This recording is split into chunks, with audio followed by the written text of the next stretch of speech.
ঘড়িতে এখন রাত 12টা বাজে, আর এই রাত 12টা বাজে আমার ফুফাতো ভাই আর আমার ছোট ভাইয়ের কিছু খাইতে হবে। ওরা ঘুমাই গেছিলো, ঘরের সবাই অলরেডি ঘুমাই গেছে। দেন ওরা উঠে আসছে, বলতেছে যে আম্মুকে যে ছিল, মানে আম্মুকে বিরক্ত করতেছিল আমার ভাই, যে আম্মু এটা করি ওইটা করি। আম্মু রাজি হইতেছে না। পরে আমাকে এসে বলতেছে আপু একটু রান্না করে দাও, তুমি আম্মুকে বলো। পরে বললাম ঠিক আছে, তোমাদের আমাকে হেল্প করতে হবে, পেঁয়াজ কাটবা, মাংস কাটবা, সব কিছু তোমরা কাটবা, আমি তোমাদেরকে রান্না করে দেব। আর আমার ভাই এমনি তো মানে ও একটু রান্না টান্না খুব বেশি পছন্দ করে, মানে রান্না করতে অনেকবার লেবু শরবত বানাবে, তারপরে ফ্রেঞ্চ ফ্রাই নিজে নিজে করে খাবে, মানে কাটাকাটি রান্না বান্না তার খুব পছন্দ, সেইটা খুব আগ্রহ সহকারে করে।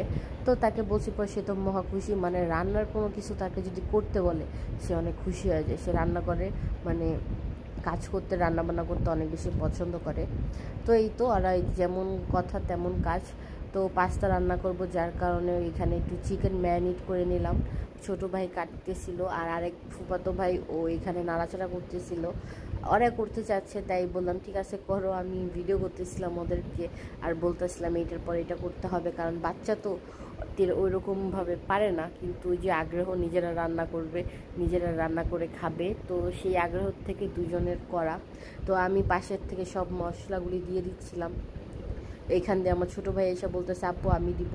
আর তারপরে মানে পাস্তাটা আরও মজাদার করার জন্য একটা স্পেশাল অনেকগুলো নুডলসের মশলা দিয়ে আমি একটা মশলা রেডি করি, যার কারণে পাস্তাটা খেতে অসম্ভব মজা হয়েছে। আমার কাছে তো অনেক বেশি ভালো লাগছে।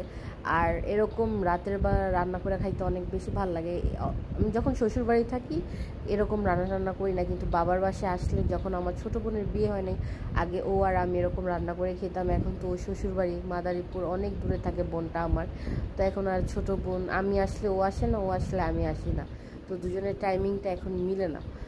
তো রান্না আমরা এখানে দুষ্টামি করতেছিলাম, ভাই বোনেরা দুষ্টামি করতে করতে আমাদের রান্না বান্না মানে প্রায় শেষের দিকে। আর ঘরের সবাই ঘুম। এই যে সে এখানে বলতেছে আমাকে একটু ভিডিওতে নাও, আমি এত কষ্ট করে সব করলাম। আমি বলছি হ্যাঁ অবশ্যই, তোমাকে কেন নিব না। তারপর তাই সে একটু সুন্দর করে পাস্তাগুলি রান্না করতেছিল। এই বয়সে অনেক বাচ্চারা আছে যারা এরকম মাকে কাজ কামে মানে হেল্প করতে চায় না, নিজের পানিটাও পর্যন্ত ঢাইলা খাইতে চায় না। কিন্তু মাশাল্লাহ আমার ছোট ভাইটা অনেক ভালো, সে শরবত বানায় খাওয়াবে, একটা কিছু বললে সে অনেক সুন্দরভাবে করে দেয়। আর এই তো আমাদের খাওয়া দাওয়া মানে আমরা খাইতে বসবো, তাই আমি সুন্দর করে একটু পরিবেশন করলাম। আম্মুও জাগনা ছিল, ফোন দেখতেছিল। পরে আম্মুর জন্য আম্মু, আমি আর ভাই আমরা সবাই একসাথে বসে খাচ্ছিলাম, সে খুব মজা করে খাচ্ছিল। তো এইভাবে ছোটো ভাই বোনদের সাথে মাঝে মাঝে রাতের বেলা পাস্তা পার্টি করতে অনেক বেশি ভালোই লাগে। আর আমার বাবুকে আমি ঘুম পাড়িয়ে রেখেছি, ও ঘুমাইছিল, আর এখানে খুব মজা সহকারে খাচ্ছিলাম, ভালোই লাগছে আমাদের।